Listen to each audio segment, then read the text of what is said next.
it was the afternoon, I'm still sleeping off the park.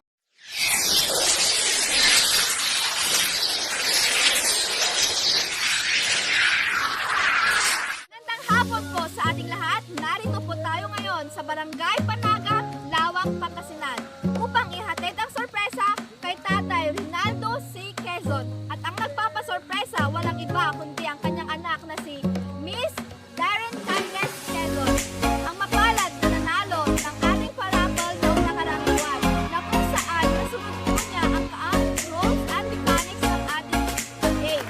Kaya Miss Darren Canles Quezon, congratulations and happy Father's Day po sa kanyang tatay na si Sir Rinaldo C. Quezon.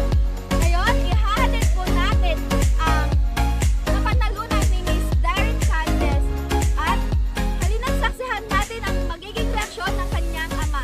Arat na!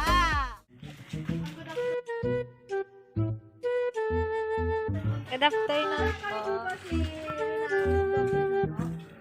Sir, po kasi may nag-recommend po sa amin banda dyan po na yung sasakyan po kasi namin, sir. Ano pa na nun? Bigla-bigla, tawagkan po pag nilak po namin, pag sinarado po namin, okay pa naman siya. Sabi sa inyo magulong kausap yan eh! Tapos nagbubuksan po namin, ang hirap po i-open, sir. Ipapagawa po sa mga kapatid po. Kilala kong kaliskis mo, hoy.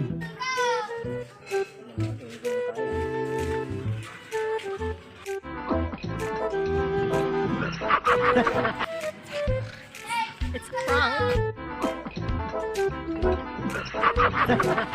Ayaw po kasi mag-comment, sir. Kaya... Nakakapikon to, hindi ko maintindihan eh, ha? Ang hirap po niya i-open. Ginagamit po kasi namin.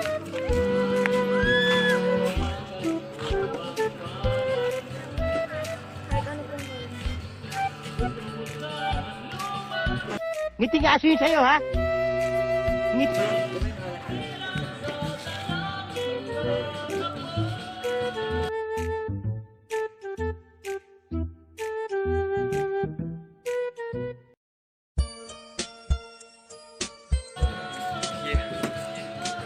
Happy Father's Day po!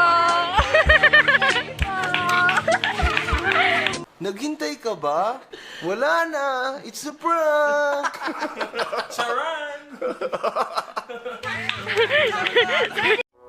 Wala kang awa!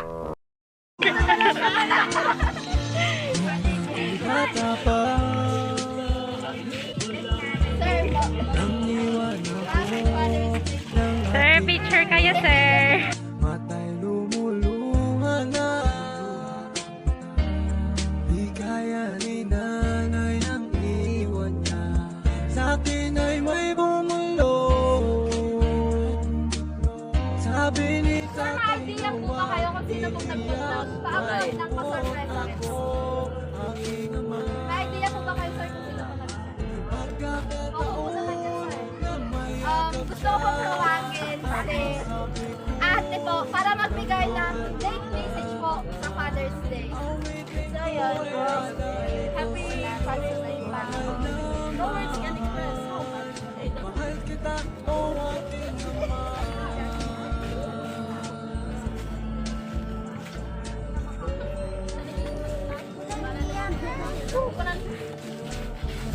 si nanay, iniisip ka.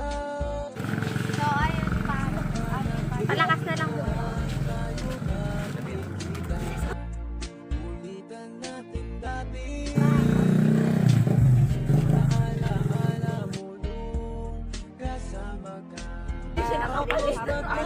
Nagpalit na ako eh. Katarating ko lang eh. Maglilinis na ako eh. Ang Father's Day, yun pa rin ngayon. Kaya, Happy Father's Day.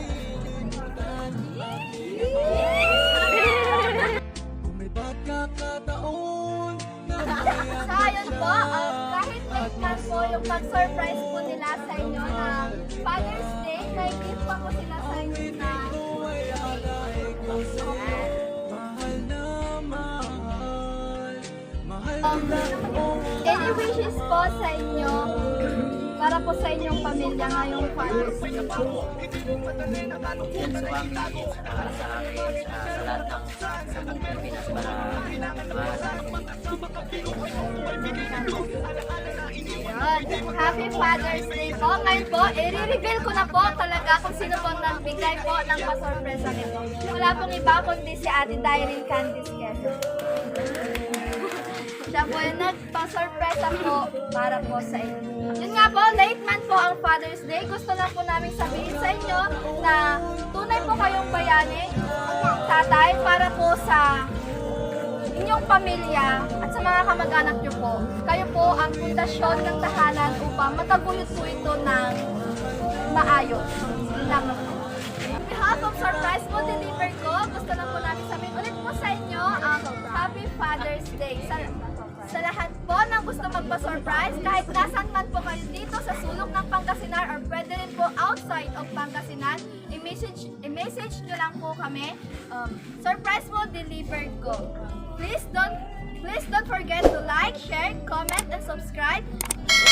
Surprise mo Deliver ko by Ma'am Maylene Palabay. Again, Tatay, Happy Father's Day.